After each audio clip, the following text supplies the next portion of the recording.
गीता सत्संग में आप सभी का स्वागत। जहाँ हम भगवत गीता के को एक बार पुनः प्रथम अध्याय से सूत्र से जानने का प्रयास कर रहे हैं। सभी की ओर से सर को प्रणाम और निवेदन कि आज के गीता सत्संग की शुरुआत करें।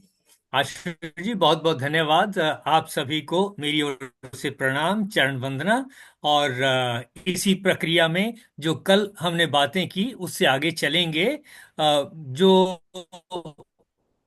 शुरू में बातें हो चुकी हैं उसका आज रिवीजन नहीं करूंगा। अभी अभी कुछ श्लोक वो हैं जिनमें सेनाओं के बारे में डिटेल है, तो इनको आगे चलाएंगे। देखिए आशु जी, कहाँ पर थे हम? 12 नंबर श्लोक पे थे या ऐसा कुछ था? सर 9 देखें तक जरा। किया था। 9 तक किया था, श्लोक नंबर 10 से आगे कितने चलेंगे, श्लोक ठीक पढ़ है। दूं सर? कंटिन्यूटी में देखिए, जहां तक थोड़ा सा 4-5 श्लोक तो पढ़े ही जाएंगे। ठीक है सर। अथ श्री परमात्मने नमः। प्रथमोऽध्यायः। अपर्याप्तं तदस्माकं बलं भीष्माभिरक्षितं। पर्याप्तं त्विद्मे तेषां बलं भीमाभिरक्षितम्। हमारी यह सेना पितामह भीष्म के द्वारा रक्षित होते हुए भी अपर्याप्त है और भीम द्वारा रक्षित पांडव सेना पर्याप्त है। अयने तेषु च सर्वेषु यथा भागमवस्थिताः भीष्ममेवाभिरक्षन्तु भवन्तः सर्व एव ही। इसलिए आप सबके सब लोग सभी मोर्चों पर अपनी अपनी जगह दृढ़ता से स्थित रहते हुए निश्चित रूप से पितामह भीष्म की चारों ओर से रक्षा करें। तस्य संजन तस्य संजनयन् हर्षं कुरु वृद्धः पितामहः।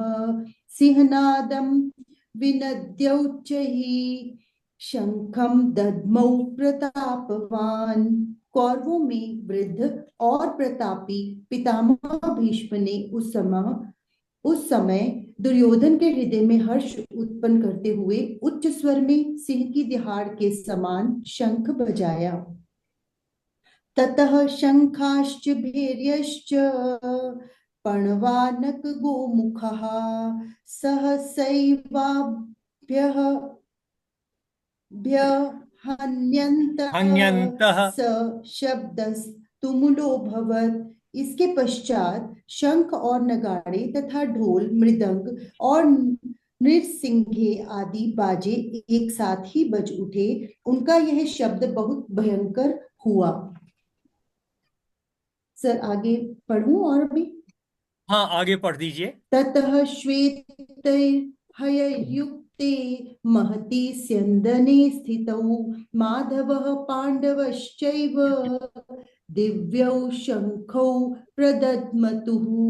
इसके अनंतर सफेद घोड़ों से युक्त उत्तम रथ में बैठे हुए श्री कृष्ण और अर्जुन ने भी अलौकिक शंख बजाए।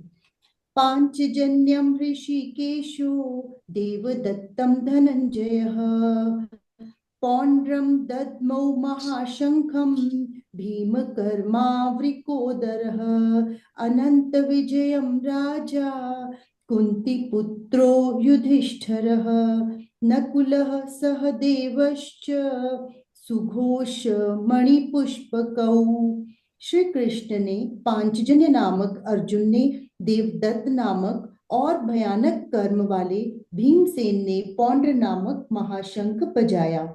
कुंती पुत्र युधिष्ठिर ने अनंत विजय नामक और नकुल तथा सहदेव ने सुघोष और मणि पुष्पक शंख बजाए। काश काश्यश्च परमेश्वासः शिखंडी च महारथः दृष्टद्युम्नो विराटश्च सात्यकी चापराजितः द्रुपदो द्रौपदेयाश्च सर्वशः पृथ्वीपते सौभद्रश्च महाबाहुः शंखान् दद्मुः पृथक पृथक। श्रेष्ठ धनुष वाले काशीराज और महारथी शिखंडी एवं दृष्टद्युम्न तथा राजा विराट विराट और अजेय सात्यकी, राजा द्रुपद एवं द्रौपदी के पांचों पुत्र और बड़ी भुजा वाले सुभद्रा पुत्र अभिमन्यु ने, हे राजन, सब ओर से अलग अलग शंख बजाए। सघोषो धार्तराष्ट्राणां हृदयानि व्यदारयत्। नभश्च पृथिवीं चैव तुमुलो व्यनुनादयन्। उस भयानक शब्द ने आकाश और पृथ्वी को भी गुंजाते हुए धार्त राष्ट्रों राष्ट्रों अर्थात कौरव पक्ष वालों के हृदय विदीर्ण कर दिए। अथ व्यवस्थितान् दृष्ट्वा धार्तराष्ट्रान् कपिध्वजः प्रवृत्ते शस्त्रसम्पाते धनुरुद्यम्य पाण्डवः। ऋषिकेशं तदावाक्य मिद्माह महीपते। अर्जुन उवाच, सेनयोरुभयोर्मध्ये रथं स्थाप्य मेच्युत। हे राजन, इसके बाद कपिध्वज अर्जुन ने मोर्चा बांधकर डटे हुए धृतराष्ट्र संबंधियों को देखकर उस शस्त्र चलने की तैयारी के समय धनुष उठाकर ऋषिकेश भगवान श्री कृष्ण से यह वचन कहा, हे अच्युत, मेरे रथ को दोनों सेनाओं के मध्य खड़ा कर दीजिए। देखिए यहाँ पे हम यहाँ तक का जो विस्तार आया, इससे हमें इतना पता चलता है कि प्राचीन समय से ही, उस समय से ही या उससे पहले से भी ये प्रक्रिया चलती आई है कि अपनी सेना का उत्साह बढ़ाने के लिए शंख बजाए जाते हैं, नगाड़े बनाए जाते हैं, बजाए जाते हैं, और तरह तरह के जो भी विजय घोष होते हैं अपने, वो चाहे शंख बजा के हों या कोई नारा लगा के हों। आज के दिन में भी सेना में उत्साह बढ़ाने के लिए इसी तरह से हर एक पलटन के, हर तरीके के, हर यूनिट के अपने अपने जय घोष होते हैं, और वो उन जय घोषों को प्रतिदिन पीटी के टाइम पे, किसी और टाइम पे, जब भी मीटिंग होती है या गेम्स खत्म होते हैं, समाप्त होते हैं, उनको रिपीट करते हैं। तो ये परंपरा चली आ रही है। यहाँ पर युद्ध से पहले सबने अपनी अपनी तैयारी और अपनी तैयारी की, और अपनी सेना में जोश भरने के लिए जो है, दोनों ही सेनाओं ने उनमें जो जो भी जितना कोशिश करके उत्साह से भर सकते थे अपनी सेना को, वैसे करके उन्होंने शंख बजाए, नगाड़े बजाए, और बाकी उद्घोष किए। और इस समय जो है ये परिस्थिति वो है जहां अर्जुन ने कहा कि आप मेरे रथ को जो है, श्री कृष्ण जी से कहा कि आप मेरे रथ को दोनों सेनाओं के बीच में ले जा करके खड़ा कीजिए, जहां पर फिर मैं उनको जरा देख लूं, पहचान लूं, थोड़ा सा असेसमेंट कर लूं। इसमें आज के दिन में कहा जाता है, क्योंकि सामने आमने सामने नहीं होता, तो रात में छुप करके होता है, तो कहा जाता है अच्छा ठीक है, रेकी कर लेते हैं, रिकॉनेसेंस कर लेते हैं। छुप करके कुछ गिने चुने सैनिक जाते हैं और देखते हैं कि दूसरी तरफ क्या एक्टिविटी चल रही है, और उससे असेसमेंट किया जाता है कि उस सेना में क्या चल रहा है। लेकिन तब के जो युद्ध के तरीके हैं, उनमें सामने था, और जो कुछ हमें पढ़ने में सुनाई ये यहाँ पढ़े हुए को पढ़ करके, लिखे हुए को पढ़ करके जो हम देख रहे हैं, हमें पता चल रहा है कि किस तरह से आमने सामने एक दूसरे में, एक दूसरे को डराने के लिए और अपने सैनिकों का उत्साह वर्धन करने के लिए ये सब किया जा रहा है। आगे चलेंगे जरा, फिर देखते हैं हमारे जीवन में काम आने वाली कौन सी बातें हैं। इस वक्त हमें ख्याल रखना चाहिए कि जहां कहीं भी, जिस साइड से भी हम काम कर रहे हैं, जीवन में कोई भी विपत्ति हो, कोई भी परेशानी हो, अपना उद्घोष करें, अपना जयकारा करें, अपने परमात्मा को प्रणाम करें, और अपने जो भी साथ के मेंबर हैं, घर परिवार के हों, सदस्य हों, या पड़ोस के लोग हों, या अपने गुट के सदस्य हों, उन सब में जोश वर्धन करना जरूरी है। चाहे हम ठीक से लड़ाई, ठीक वालों के पक्ष से या गलत वालों के पक्ष से, किसी भी तरफ से लड़ रहे हों, लेकिन हर कोई ये मान के चलता है कि उसकी तरफ से जो लड़ाई है, उसको ही लड़ना उसका धर्म है। तो जो भी, चाहे गुरु थे, चाहे बड़े थे, चाहे रिश्तेदार थे, उन सब ने ये सोचा, ये मान करके लड़ाई की कि जिस भी साइड में वो हैं, उस तरफ से, उस तरफ का बचाव करना और उस तरफ से लड़ाई लड़ना, ये उनका कर्तव्य है। इस देश में होते हुए हमारी जिम्मेवारी है हम अपने देश देश के पक्ष में बाकी चीजों को छोड़कर कि अगर दूसरे किसी राष्ट्र के साथ लड़ाई करनी है तो सबने एक होना है, ऐसी बातें कुछ हमें समझ में आती हैं जो कि कहीं ना कहीं पॉलिटिकल लेवल के ऊपर जरूरी है कि ये थोड़ा सा गलत हो जाता है कि अपनी ही पार्टियां जो अपोजिशन में हैं, कुछ पार्टियां अपने ही देश के विरुद्ध कुछ बातें कहने लगती हैं। इन चीजों से हमें बचना है और अपने परिवेश में भी अपने आसपास के जो भी लोग हैं उनमें अगर ऐसी कोई डिस्कशन कहीं आती है तो हमने कहना है कि राष्ट्र का हित सबसे ऊपर है। हम इस समय अपने लोगों को गलत कहने की बजाय उनको सुझाव दें कि ऐसा करने की बजाय ऐसा करने से हमारी लड़ाई मजबूत हो सकती है। अपने आप को गलतियां निकालने के लिए, कोसने के लिए ऐसा करेंगे तो वो गलत होगा। उसकी बजाय अगर कोई कमी है, चाहे किसी भी पार्टी में हो, घर परिवार में हो, कहीं भी हो, उसको समझाना चाहिए कि इसकी बजाय ऐसा करना अच्छा होगा। लेकिन जो भी निर्णय किया जाएगा उसके पक्ष में फिर हिम्मत करके सबने लड़ाई करनी है। ऐसी बात यहां पर जो भी प्रसंग अभी तक आए, जो श्लोक पढ़े गए, उनका ऐसा मतलब मेरी समझ में आता है। थोड़ा आगे चलते हैं आशु जी। जी सर। यावदेतान्निरीक्षेऽहं योद्धुकामानवस्थितान् कैर्मया सह योद्धव्यम् अस्मिन् रणसमुद्यमे योत्स्य मानानवेक्षेऽहं य एतेऽत्र समागताः धार्तराष्ट्रस्य दुर्बुद्धेर्युद्धे प्रियचिकीर्षवः। जब तक कि मैं युद्ध क्षेत्र में डटे हुए युद्ध के अभिलाषी इन विपक्षी योद्धाओं को भली प्रकार देख लूं कि इस युद्ध रूप व्यापार में मुझे किन किन के साथ युद्ध करना है, तब तक रथ को खड़ा रखिए। दुर्बुद्धि दुर्योधन का युद्ध का हित चाहने वाले जो जो ये राजा लोग इस सेना में आए हैं, इन युद्ध करने वालों को मैं देखूंगा। संजय देखें, उवाच। इस श्लोक में यहां तक की डिस्कशन हमने ऑलरेडी कर ली है। यानी कि चाहे उसको दुर्बुद्धि दुर्योधन कहें, कुछ भी कहें, उसकी सेनाएं उसके साथ हैं, इधर पांडवों की सेनाएं इनके साथ हैं। तो अर्जुन कह रहे हैं कि जरा आप युद्ध को मेरे रथ को खड़ा रखिए, मैं जरा देख लूं, असेसमेंट कर लूं कि लड़ाई हमें किस तरीके से करनी है। क्योंकि किसी एक ने नहीं करनी, कोई डिसीजन लेना पड़ता है कि किस परिस्थिति में किस तरफ से हमारे किस सेना की टुकड़ी को किस तरफ से भेजा जाए। इस तरीके की निर्णय लिए जाने होते हैं। तो ऐसा ही कुछ यहां से पता चलता है कि निरीक्षण करना चाहते हैं अर्जुन और देखना चाहते हैं कि असेसमेंट क्या है, उस सिचुएशन में क्या करना है, किस तरफ से करना है। चलिए आगे चलते हैं।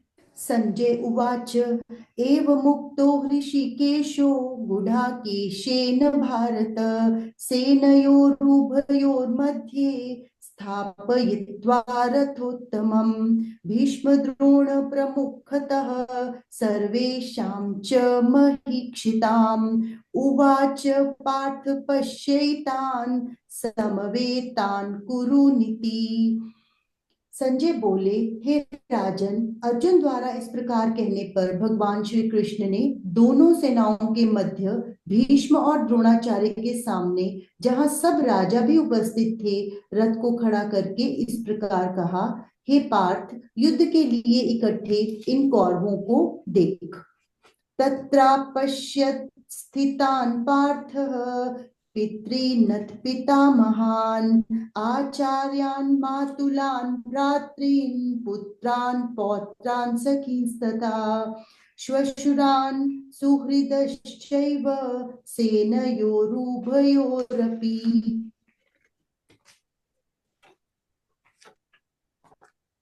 इसके पश्चात पृथा पुत्र अर्जुन ने उन दोनों ही सेनाओं में स्थित ताऊ, चाचों और दादों परदादों को, आचार्य जनों को, मामाओं को, भाइयों को, पुत्रों पौत्रों को तथा मित्रों, श्वशुरों और सुहृदों को भी देखा। तान् समीक्ष्य स कौन्तेयः सर्वान् बन्धूनवस्थितान् कृपया पर्याविष्टो विषीदन् निदमब्रवीत्। अर्जुन उवाच दृष्ट्वेमं स्वजनं कृष्ण युयुत्सुं समुपस्थितं सीदन्ति मम गात्राणि मुखं च परिशुष्यति वेपथुश्च शरीरे मे रोमहर्षश्च जायते। उन उपस्थित संपूर्ण बंधुओं को देखकर कुंती पुत्र अर्जुन अत्यंत करुणा से युक्त होकर शोक करते हुए ये वचन बोले। अर्जुन बोले, हे कृष्ण, युद्ध क्षेत्र में डटे हुए युद्ध के अभिलाषी इन स्वजन समुदाय को देखकर मेरे अंग शिथिल हुए जा रहे हैं और मुख सूखा जा रहा है तथा मेरे शरीर में कंप एवं रोमांच हो रहा है। चलिए इसकी इसकी थोड़ी सी डिस्कशन कर लेते हैं। ये उस समय की परिस्थितियों का वर्णन है कि अर्जुन कैसा महसूस कर रहा है। परिस्थिति क्या है कि सामने जिनसे लड़ाई लड़नी है वो उसके रिश्तेदार हैं, गुरु हैं, वो हैं जिन्होंने उसे ट्रेनिंग दी है, सिखलाई दी है, और आज उन्हीं से लड़ाई करनी पड़ रही है। कहीं प्रेम भाव है, कहीं अब लड़ाई का माहौल बन गया है। कैसे होगा? तो ऐसी परिस्थिति में मुख का सूख जाना, परेशान हो जाना, ये नेचुरल सी बातें हैं, ये किसी में भी ऐसा होगा। और आज की परिस्थिति में जो लड़ाई है हमारी, कहाँ है, किससे है? सबसे पहले हमारी लड़ाई शुरू होती है अपने घर परिवार से, कि मेरी अपने भाई बहनों से, माता पिता से, किसी से, रिश्तेदार से बनती नहीं है। मैं कुछ कहता हूं, वो कुछ और कहते हैं, और सहमति बन नहीं पाती। कहीं ना कहीं मनमुटाव हो जाता है। छोटी चीज का भी हो सकता है, बड़ी चीज का भी हो सकता है, और परेशानी शुरू हो जाती है। ये ठीक वैसी ही सिचुएशन है जैसे उनके सामने परिस्थिति थी। पांडवों ने कहा कि भाई आप हमें रहने के लिए 5 गांव दे दो। वो नहीं माने। उन्होंने कहा कुछ और कम कर दो, नहीं बात बनी। लड़ाई किस चीज की? जमीन के बांटने की, बंटवारे की लड़ाई थी। जहां से इतना बड़ा युद्ध शुरू हो गया, वहां इस लेवल पे था। घर घर में यही चल रहा है, हर किसी के सामने यही चल रहा है। जब हम ऐसा सोचेंगे, इसके साथ कोरिलेट करेंगे, तो हमें पता चलेगा कि कृष्ण की जो परिस्थिति वहां थी, उस समय थी, वो परिस्थिति हम सब की है। क्योंकि हम सब, मैं एक बात कहता हूं, मेरे भाई बहन दूसरी बात कहते हैं, आप एक बात कहते हैं, आपके रिश्तेदार कोई दूसरी बात कहते हैं। कहीं जमीन को बंटवारे के बारे में है, कहीं पैसे के बंटवारे के बारे में है, कहीं कोई पिताजी ने, किसी और ने कोई विल कर दी है, उसके ऊपर सहमति नहीं बन रही है। इस तरीके के झगड़े चलते हैं। और या कहीं इकट्ठे रह रहे हैं तो पति पत्नी की नहीं बनती। पति चाहते हैं पत्नी को कि वो जरा उसके पेरेंट्स को लुक आफ्टर करे, और पत्नी लुक आफ्टर नहीं कर सकती या नहीं करना चाहती, या अपने अपने मिजाज हैं, अपने अपने स्टाइल से जीना चाहते हैं, वो अलग रहना चाहती है, और पेरेंट्स को कठिनाई होती है। बड़े बुजुर्ग हैं, डांट देते हैं, छोटे उस डांट को नहीं सह सकते। ये क्या है? ये सब ऐसी ही लड़ाइयां हैं सामने है, और ऐसी ही परिस्थितियां हैं जिनमें, जिनसे अर्जुन उस समय जूझ रहा था। वो लड़ाई के मैदान में था।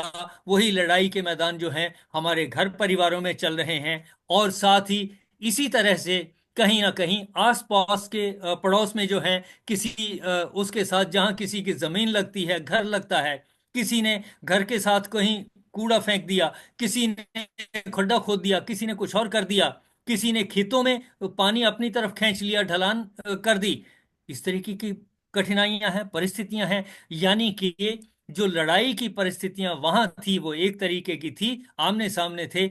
आज भी परिस्थितियां वही हैं। वो लड़ाई चाहे अपने परिवार में हो, भाई बहनों के साथ हो, रिश्तेदारों के साथ हो, या पड़ोसियों के साथ हो, या साथ में जिनके खेत लगते हैं उनके साथ हो, ऐसी ही परिस्थिति है। देखें जरा, क्या हम कोरिलेट कर पा रहे हैं कि वो जो परिस्थितियां थी वही आज हमारे सामने भी हैं? और इस तरह से जब हम सोचेंगे, तब हमें देखना होगा कि आगे आने वाले श्लोकों में जो बात कही गई है, वो कहां तक हमें आज की परिस्थितियों से जूझने के लिए रास्ते दिखाती है। देखें जरा, सोचें, कोरिलेट करें अपने आप से, अपनी समस्याओं के साथ, अपनी परिस्थितियों के साथ कोरिलेट करने की कोशिश करें। नमस्कार सर। हाँ जी, नमस्कार। सर, ये जो कृष्ण भगवान का जो अवतरित अवतार हुआ था, ये दुष्टों की संहार के लिए हुआ था जी। तो जैसे ये पहला श्लोक आता है, ये दाही धर्म से ग्लानि भक्ति भारत। ये जो पहला श्लोक है जी, तो इसमें ये तो युद्ध होना ही था। ये भगवान ने रचना रच के दिखाई है भी कैसे भाई भाइयों का आपस में प्यार होता है। ये रामायण में दिखाया भाई भाई का जैसा प्यार नहीं, और महाभारत में दिखाया भाई भाई ताई तक के तेजी आपस में ये भाई भाई जैसे वैर नहीं। भगवान ने तो रचना रच के दिखाई है। अभी देखो भी संसार को, ये युग तो निश्चित था, पहले ही था जी। ये भी ऐसा होगा, उनका जन्म ही इसलिए, उनका अवतार ही इसलिए होता है भी दुष्ट लोगों का संहार करने के लिए, और सज्जन लोगों की रक्षा करने के लिए। बहुत अच्छी बातें कही आपने। कोरिलेट करके आपने कहा। मैं थोड़ा सा इससे हट के अपनी बात कहूंगा। हालांकि ये जरूरी नहीं कि मेरी बात आप माने या ना माने, या मेरी बात ठीक है या गलत है, इसका सवाल नहीं है। पहली बात, मैं ये मानता हूं, हम सब ईश्वर के अवतार ही हैं। हम उसके अंश हैं। तो कौन है और क्या है जो उसका अवतार नहीं है? मेरा भाई मेरी बात नहीं मानता, तो क्या वो अवतार नहीं? या उसकी बात मैं नहीं मानता, तो क्या मैं ईश्वर का, परमात्मा का अवतार नहीं, उसका अंश नहीं? हम सब उसी का अंश हैं। तो फिर निर्णय कैसे होगा, डिसाइड कैसे होगा कि क्या करना ठीक होगा और क्या करना ठीक नहीं होगा? इसकी थोड़ी सी चर्चा मैं कर लेता हूं जरा, कि इसकी कसौटी क्या है। कब कहेंगे कि किसके द्वारा कौन किया गया कौन सा काम ठीक है और कौन सा गलत है? हर किसी को लगता है उसकी सोच ठीक है, वो जो कर रहा है वो ठीक है, जो उसकी बात नहीं मान रहा वो गलत है। और जिसको मैं गलत कह रहा हूं उसको भी यही लगता है कि वो जो सोच रहा है वो ठीक है, और मैं जो कह रहा हूं वो गलत है। इसका निर्णय कैसे हो? इसकी कसौटी क्या है?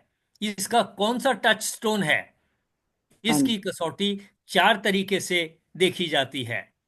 वह काम, या कोई भी काम जिससे मेरे परिवार का भला होता हो, वह काम ठीक है। लेकिन ये अभी कसौटी का 1/4 हिस्सा है, कि कोई भी काम जिससे मेरा भला होता हो वो ठीक है। नंबर 2, मेरे परिवार का भी भला होता हो वो ठीक है। ये आधी बात हो गई। तीसरा, समाज का भी भला होता हो वो ठीक है। यानी मेरा भला, मेरे परिवार का भला, मेरे समाज का भला। और चौथा है वातावरण का भला।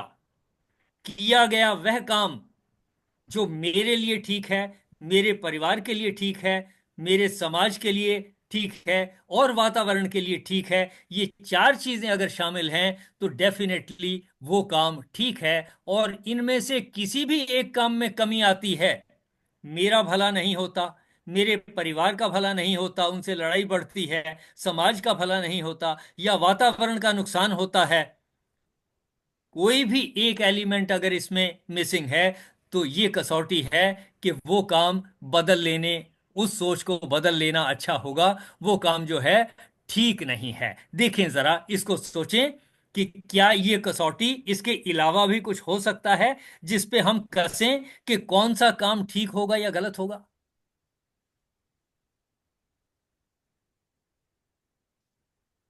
सर, इसके ऊपर हाँ जी, हाँ जी, जब कहें। आपने डे वन पे, मुझे याद है डॉक्टर के सर के सेशन में भी लिया था, तो आपने सबसे पहले यही बात हमें समझाई थी कि किस तरह से आप चेक करेंगे कि कोई काम जो हम करने जा रहे हैं वो सही है या गलत है।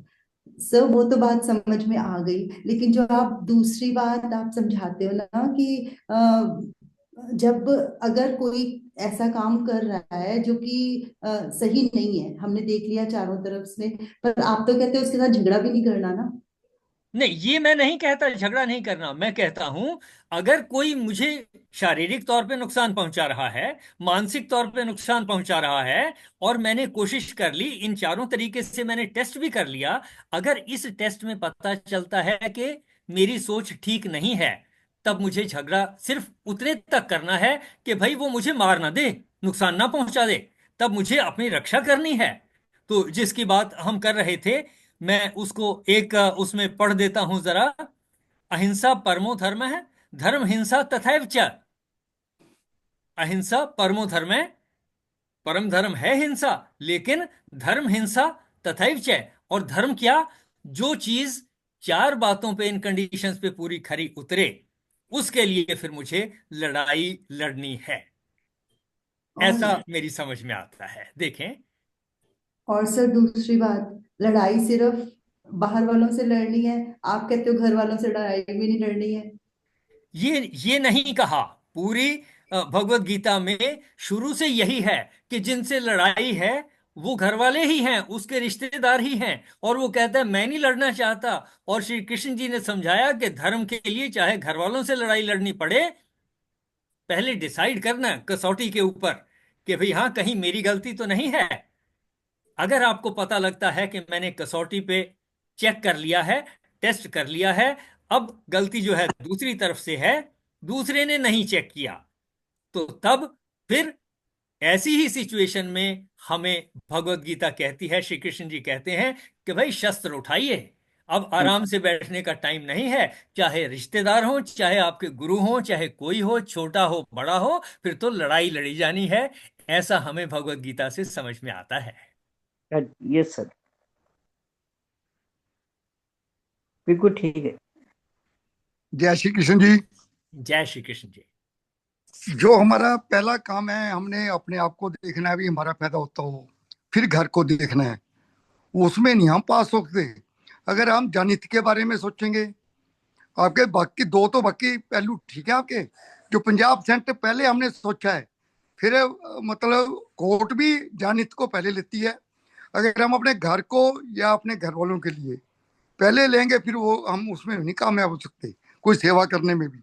हमें पहले जानित, फिर समाज सेवा, फिर घर, फिर ये तीसरे और चौथे नंबर पे लेना चाहिए था वैसे, यदि हम। मैं आपकी बात से सहमत हूं। सीक्वेंस बदली हो सकता है, लेकिन चारों चीजें शामिल होनी चाहिए। सीक्वेंस बदली हो सकता है, जैसा आप कह सकते हैं, कह रहे हैं, उसके अनुसार हो सकता है। मैं ये नहीं कहता सबसे पहले मेरे लिए, मैं कहता हूं इन चारों का अगर भला होता है, वो बात पूरी होगी। सीक्वेंस कुछ भी हो सकता है। ठीक। जी, कोई और कुछ कहना चाहें? बिल्कुल सही है सर। नमस्कार सर। हाँ जी, नमस्कार। जी सभी को नमस्कार। मेरे समझ में कुल मिला के दो बात आई सर, कि किसी भी बात को मानने से पहले जानना जरूरी है। मानो मत जानो, ये कुछ समझ में आया। अभी ज्यादातर हिंदू धर्म में कहते हैं भाई, पाप किए गंगा जी में नहाए हो, पाप धुल गए। तो ये अगर हम इसको मान लें तो गलत। पहले जानो, कैसे धुल जाएंगे? जो किया है उसका तो भोग मिलना ही है ना सर। ये त्यागी जी, आपने बिल्कुल ठीक कहा कि जो हमने किया है, मैंने अगर पत्थर पे हथौड़ा मारा है तो पत्थर ने टूटना है। मैंने अगर उंगली आग के पास को की है तो मेरी उंगली को सेक लगेगा, गर्मी लगेगी, तो हाथ ऑटोमेटिकली मैंने पीछे हटाना है। और कुछ ऐसा भी हो सकता है, आज मैंने बीज बोया, 2-4 दिन के बाद अंकुर निकलेगा, यानी टाइम ज्यादा हो सकता है। किए हुए कर्म में और उसके फल आने में, ये अंकुर निकलने में 2-4 दिन लगे, लेकिन उसमें फूल आने में बहुत दिन लगेंगे, फल लगने में और दिन लगेंगे, उसको पकने में और टाइम लगेगा। इस तरह से कर्म का फल तुरंत भी हो सकता है, और ऐसा भी हो सकता है कि उसमें टाइम का गैप थोड़ा हो या ज्यादा हो, वो परिस्थितियों के ऊपर निर्भर करता है, लेकिन उसका फल जरूर होगा। और हमारे जो कर्म हैं वो शुरू होते हैं हमारी सोच से। मनसा वाचा कर्मणा, एक आज मैंने वीडियो शेयर किया था, कि मन से जो हमने सोचा वो कर्म हो गया। फिर हमने वाणी से कुछ कहा, ये उस कर्म का मुंह द्वारा आगे का कार्रवाई हो गई, एक्शन हो गया। उसके बाद मैंने उसको एक्चुअली कर दिया, कि बीज को बोऊंगा, ये विचार। फिर जमीन तैयार कर ली, फिर कह दिया किसी को कि बीज बोना है और कल बोएंगे, ये दूसरा बोल करके हुआ। और फिर जब उसको लगा दिया, बो दिया, ये एक्चुअल एक्शन हो गया। यानी तीनों तरीके से हमें ऐसा देखना है। आपने त्यागी जी ठीक कहा, कर्मों का फल होगा, भोगना ही पड़ेगा, कुछ ना कुछ असर होगा। जय Hind sir, thank you sir.